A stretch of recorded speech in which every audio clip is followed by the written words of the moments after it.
네, 제가 2부의 첫 번째 발제자입니다. 제가 말씀드릴 주제는 코로나와 신앙 공공성입니다.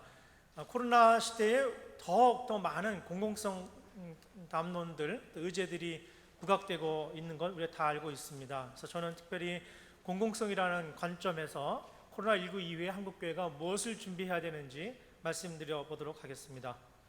저는 코로나19가 우리에게 공공성에 대해 질문하고 있다, 이렇게 먼저 의제를 걸었습니다. 제가 근대적 친밀성이라는 단어를 썼는데요. 이건 무슨 얘기냐면은 근대 사회가 우리끼리의 친밀성, 끼리끼리의 친밀성, 우리가 남이가의 친밀성, 이런 식의 동족 DNA 갖고 있는 사람들끼리의 친밀성을 매우 강조해 왔다는 것이죠. 이런 것들이 지금 코로나19 상황에서 한계를 드러내고 있다, 이런 말씀입니다. 새로운 민주적인 공공성이 요구되고 있는 시대에서 사회 각계 각 분야가 새로운 공공성의 의제를 흡수하면서 발전하고 있는데, 안타깝게도 우리 신앙 공동체가 이 새로운 공공성보다는 과거지향적인 이 근대적인 친밀성적 공공성을 아직도 외면하고 있다, 이런 반성을 해보게 되는 것입니다. 그래서 올드 노멀이라고, 우리 지금 이제 뉴 노멀로 나가야 되는데요, 올드 노멀에 대해서 우리가 반성을 해야 되겠죠. 예컨대 이런 겁니다. 낸시 프레이저와 같은 학자들은 지금까지 20세기까지 우리가 알아왔던 그런 정의, 저스티스죠. 정의의 이야기들은 영토 국가들 중심으로 형성된 정의에 대한 정의이기 때문에 이민자들, 국가 없는 사람들, 국경을 잃은 사람들, 국적을 잃은 사람들, 이런 사람들에게는 해당되지 않는 정의의 개념이라는 것이죠. 글로벌 시대, 이 지구화 사회에서는 새롭게 정의의 어젠다가 규범화돼야 되고 새로운 노멀이 정해져야 된다, 이런 이야기를 하고 있습니다. 그런가 하면은 찰스 페로우라고 하는 학자는 우리가 겪고 있는 이 많은 재앙들의 원인이 무엇인가를 분석을 했습니다. 이 사람이 얘기할 때 근대적인 체계가 너무 동족끼리 모여있는 체계이기 때문에 이 체계가 어느 한 군데가 펑크가 나면은 그 시스템이 완전히 와르르 무너져 버리는 그런 상태라고 비판을 했습니다. 그래서 이 근대적 체계가 내면화되고 있는 한계에서 나타나는 것들이 지금 우리가 겪고 있는 재앙이라는 것이죠. 무슨 말이냐 하면 지금 여러 가지 겪고 있는 자연재해부터 시작해서 코로나19까지 어쩌면 우리가 지금까지 살아오고 구축해온 근대적 친밀성 안에 내면화되어 있었던 그런 모순들이 하나씩 들춰지는 그런 사태라고 말하는 것입니다. 그래서 코로나19 이후에는, 포스트 코로나 시대에는 어느 한 패밀리들만 또는 어느 한 족들만 좋은 것이거나 또는 편한 것이거나 힘을 갖는 그런 공공성이 아니라 모두에게 좋은, 우리 모두에게 좋은 뉴 노멀이 요청되고 있다, 이렇게 말하는 것입니다.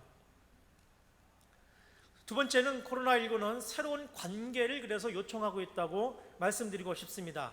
우리가 소셜 디스텐싱, 사회적 거리 두기라는 말을 이제는 너무 익숙하지 않습니까? 어딜 가서도 사회적 거리를 두기에 대해서 신경을 쓰게 되고요. 근데 이것은요, 경험해봐서 알겠습니다만 내가 생존하기 위해서, 내가 살아남기 위해서라도 공존할 수밖에 없다, 다른 사람의 안전을 인정할 수밖에 없다, 이 논리가 우리한테 굉장히 친밀하게 의미 있게 다가오는 것이죠. 근대적 친밀성은 그렇지 않았어요. 우리만 잘 살면 되지, 우리만 안전하면 되지. 그러나 이제는 그렇게 안 됩니다. 다른 나라에서 코로나가 번지면요, 우리나라에도 번지게 되어 있습니다. 그 모두가, 이 지구사회에서는 이제는 모두가 함께 공존하지 않으면 내 생존도 보장받을 수 없다, 이런 얘기입니다. 서구 사회의 대응과 한국의 대응이 서로 다르죠. 서구 사회는 개인 자유의 인권이 중요했기 때문에 국가가 뭐라 그래도 잘 듣지 않아요. 지금도 제2 팬데믹으로 가고 있지 않습니까? 한국은 그동안 이 국가의 또는 어떤 권위에 의해서 그 지도를 따르는 그런 훈련을 그동안 내면화되어 있었기 때문에 어쩌면 이 위기 시대에는 더 효율적으로 대처하고 있는지도 모르겠습니다. 그러나 앞으로 새로운 민주주의의 공공성을 우리가 바라볼 때에 이런 국가 주도형 또는 국가가 통제하는 방식의 규율보다는 훨씬 다른 방식, 우리 모두가 자율적으로 참여하는 방식의 공공성이 필요한데, 이번 소셜 디스텐싱, 마스크 살려고 누구나가 다 그 줄을 서야 되고요, 그죠? 교수나 학생이나 똑같이 줄을 서지 않으면 마스크를 구할 수 없고, 예배 드릴 때도 마찬가지죠. 이제 온라인 커뮤니티인데 앞에서 많은 분들이 온라인 커뮤니티의 가능성에 대해서 말씀해 주셨습니다. 여러분 이거 부정적으로 보면 한도 끝도 없습니다. 그렇게 집중이 되겠어? 그리고 온라인 드리면은 그게 무슨 예배가 되겠어? 그리고 아까도 말씀드렸습니다만 여러분께서 그 오프라인에서 드리는 예배를 그대로 송출하는 방식을 집에서 집중한다는 것은 굉장히 어려운 것이고, 그는 온라인 월십 서비스라고 말할 수가 없습니다. 그냥 생중계하는 것이죠.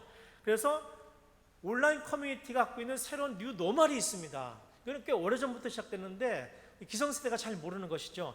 우리는 기성세대 눈을 볼 때는 혼족, 혼행, 혼술 이래가지고 혼자 고립되고 뭔가 소외돼서 문제가 있는 거 아니야? 멘탈이 뭐가 문제가 있는 거 아니야? 라고 생각하지만 실제로 그들이 기성세대가 꿈꾸지 못했던 새로운 방식의 관계성, 새로운 세계의 가능성을 열어가고 있다는 것을 여러분 우리가 인정을 해야 되는 것입니다. 그래서 온라인에 맞는 새로운 문법이, 새로운 노멀이 필요하다라는 것을 꼭 강조해 드리고 싶고, 그 노멀의 가장 핵심이 뭐냐면 탈위계 탈제도화라는 거예요. 우리 오프라인에 익숙해져 있는 사람들은, 특별히 교회 공동체는 함께 모여 있지만 굉장히 위계적이에요. 그렇지만 이걸 넘어서지 못하면 이 온라인 공동체를 활성화하기가 굉장히 어렵다. 그래서 한국 교회는 코로나19에 혼란스럽습니다. 올드 노멀에 너무 세팅이 되어 있었고 극복해 나가야 됐고요. 내부 논쟁에 너무 에너지를 많이 쏟았고요. 또 신자들의 자율적 선택권이 너무 제한되어 있었는데 오히려 채널권이 이제 신자들에게 있으니까 이 채널 보고 싶으면 계속 보는 거고요. 온라인 헌금 보내고 싶으면 보내는 거고요. 다른 교회 예배드리고 싶으면 또 그렇게 되는 것이고요. 그 자기 주도적인 신앙생활, 이제는 자기가 결단하고 결정하지 않으면 진짜 신앙 갖기가 어려운 시대가 됐어요.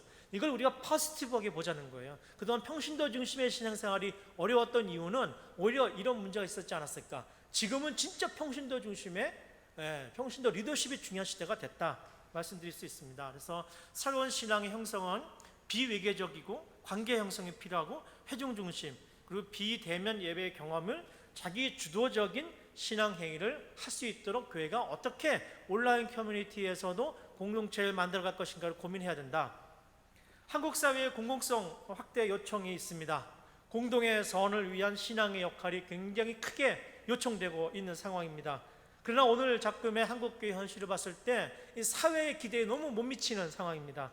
코로나19는 공존 공영을 위한 신앙의 새로운 긍정적인 역할을 요청하고 있다고 생각합니다. 누가복음 8장 25절에 폭풍 후에 휩쓸리는 제자들에게 너희 믿음이 어디 있느냐 묻습니다. 오늘 코로나 폭풍에 휘청이는 한국교회에게 주님께서 우리에게 묻습니다. 너희 믿음이 어디 있느냐? 하나님의 낯을 피해서 다시스로 도망가던 요나가 배에 빠지고 다시 느느웨로 갑니다. 폭풍 앞에서 어떤 헌신이 필요합니까? 나를 바다에 던지라. 한국교회가 세상을 향해서 우리를 바다에 던지라는 결단과 헌신을 준비되어 있는지 자성해 봅니다. 멜리데 섬에 걸쳐버린 바울의 일행, 죄인의 몸으로 로마까지 가서 황제 앞에서라도 복음을 전하겠다고 하는 그 결단이 다시 실행되는 로마, 제국의 심장, 물질의 심장, 권력의 심장인 그곳에 폭풍을 뚫고 하나님께서 두려워하지 말라, 내가 반드시 가이사 앞에 서야겠다. 이 말씀 우리가 세미한 하나님의 음성을 듣고 이 어려운 시기에 목사님들 힘내시고 신앙 공동체 새롭게 형성해 가면서 하나님 앞에 새로운 신앙의 여정이 있기를 간절히 소망합니다. 감사합니다.